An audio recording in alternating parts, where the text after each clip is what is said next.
YTN 라디오 생생경제 2부의 마지막 순서입니다. 부자 대세 시간이고요. 오늘 만날 전문가는 우리은행 WM 영업전략부의 이원일 포트폴리오 매니저와 함께하겠습니다. 어서 오십시오. 네, 안녕하세요. 처음 뵙겠습니다. 예, 우리가 매주 화요일에 우리은행 전문가들 만나 뵙고 있는데 처음으로 이 자리에 오셨어요. 어떤 네. 부분을 본인의 전문 분야로 소개하시겠습니까? 뭐 전문 분야라기보다 제가 이제 포트폴리오를 관리하는 일을 하고 있기 때문에 최근에 그 얘기를 좀 드리고 싶어요. 우리나라 투자자분들이 국내 주식을 많이 떠나는 현상이 있으시거든요. 조금 농담 삼아 이미 떠나셨어야 되는데 요즘에 떠나다 보니까 조금 늦은 감도 있지 않나라는 생각이 들고 그래서 그거 관련해서 조금 말씀드리려고 합니다. 알겠습니다. 그래서 오늘은 증시랑 관련된 이야기를 조금 해보도록 하겠는데요. 전반적인 상황을 보자면은 새해 들어서는 국내 증시가 그래도 조금씩은 힘을 내려는 것 같기는 해요. 맞습니다. 그런데 지난해 상황을 봤을 때 지난해 우리 증시는 전 세계 주요국들이랑 비교를 해도 굉장히 어려웠단 말이에요. 어떻게 보셨습니까? 예, 그러니까 여름까지만 하더라도 이제 글로벌 증시 미국이죠. 미국을 많이 동조화하면서 따라갔었는데 그 후로는 우리나라 사실 반도체 경기가 조금 안 좋을 거라는 이제 시그널로 인해서 글로벌 경기는 다 이제 우상향을 했는데 대만도 마찬가지고 일본도 마찬가지고 신흥국도 심지어 올랐었는데 우리나라만 코스피가 마이너스 10% 정도 기록했었고 유독 한국만 작년 하반기에는 이제 손실을 기록하면서 많은 투자자들이 실망을 했고 그러면서 한국을 탈출해서 미국으로 많이들 넘어가시는 것 같습니다. 그러다 보니까 국장 탈출은 좀 무리한 얘기지만 지능선이다 이런 그렇죠. 이야기까지 할 정도로 그런 이야기가 나올 정도로 국내 시장이 굉장히 안 좋았다. 올해 상황에 대해서는 의견이 많이 엇갈리는 것 같아요. 국내 승장에 비해서 미국 시장 계속 올해도 강세를 이어갈 거라고 보십니까?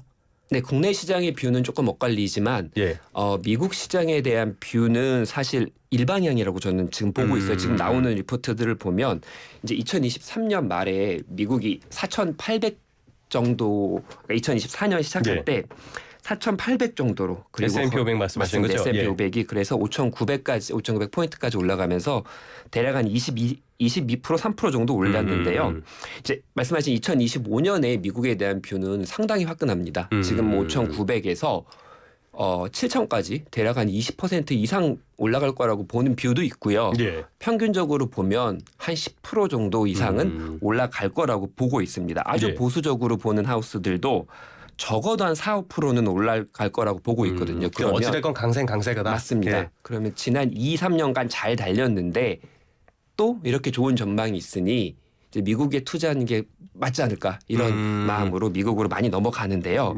제가 한 가지 좀 말씀드리고 싶은 게 우리가 한 달여 전쯤에 우리나라 정치적으로 되게 큰 이벤트가 있었고 또 시장에서 보면은 상당히 부정적인 이벤트가 발생이 됐고 지금까지 유지되고 있잖아요. 미국은 그 전에 트럼프가 압승을 하면서 당선이 됐고 지금 이제 트럼프에 대한 기대감이 시장에 되게 많이 상존하고 있습니다. 그러면 이런 상황에서 12월 한 달 동안 코스피랑 S&P를 보면은 어디가 더 선방했을까요? 선방이요? 이게 보기 그 관점에 따라 좀 다를 것 같은데 답변을 말씀해 주시죠.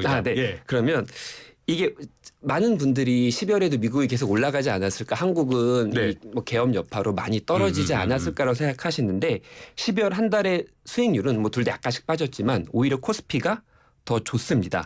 덜 빠졌나요? 더? 맞습니다. 그러니까 우리가 보시면 상당히 제 기억에는 아주 오래된 기억인데 정치적인 이벤트가 있었고 그리고 환율은 금융위기 이후로 가장 높다라고 합니다.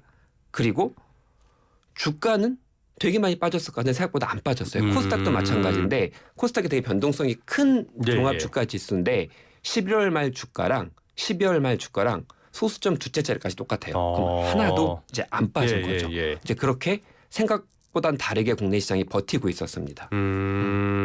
의외다. 그때 느낌으로서는 계엄 사태 이후에 국내 시장이 폭락을 하고 막 그랬던 느낌이 있는데 생각보다는 그렇게 많이 빠지지 않았다. 오히려 선방했다라고도 볼 수 있는 결과인데 왜 그런 결과가 나왔을까요? 그러니까 제가 이 얘기를 조금 길게 드린 이유는 이것 때문에 그런데요. 우리나라는 사실 주식이 경제나 지표보다는 좀 선반영돼서 움직이는 경향이 있잖아요.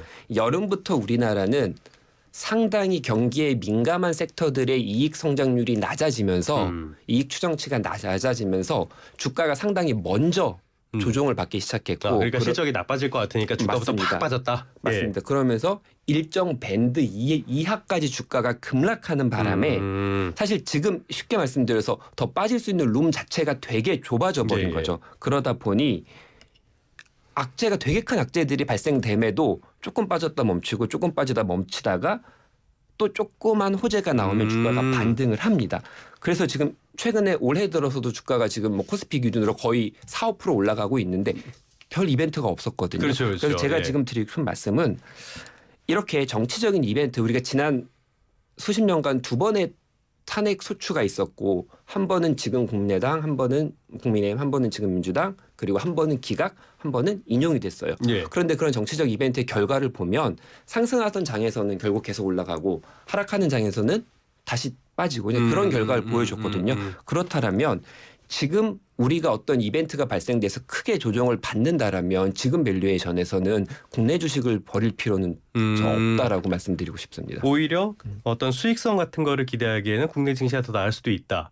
그거는 역시 전반적인 밸류에이션, 그러니까 가격이 너무 저렴해졌다라는 게 가장 큰 영향을 미치고 있는 것 같아요. 첫 번째로 맞습니다. 첫 번째로 예. 맞고요. 우리나라는 첫 번째로 지금 우리가 흔히 말씀드리는 밸류에이션 지표를 보면은 PBR이나 PER이 뭐 제가 준비한 자료보다 지금 며칠 동안 좀 변하긴 했겠지만 어쨌든 경기 위기 수준까지 빠져 있고요. 예, 예. 이런 수준까지 왔을 때 그 후로 몇 달 뒤의 움직임을 보면은 역사적으로 보면 항상 반등을 해왔습니다. 그래서 만약에 우리나라 계엄 사태가 얼마나 더 길어질지는 모르겠어요. 하지만 만약에 더 부정적인 이벤트로 주가가 조정을 받는다라면 저는 그거는 분할 매수의 기회라고 생각하고 우리가 특히 우리 청취자들이 지금 가지고 계신 종목들이 이익 성장이 좋고 상당히 우량한 주식이라면 뭐 인덱스라면 별로 걱정 안 하셔도 되고 우량한 주식이라면 지금같이 많이 조정받은 싼 가격에 제 소중한 자산을 던지는 우는 범하지 않으셨으면 좋을 것 같습니다.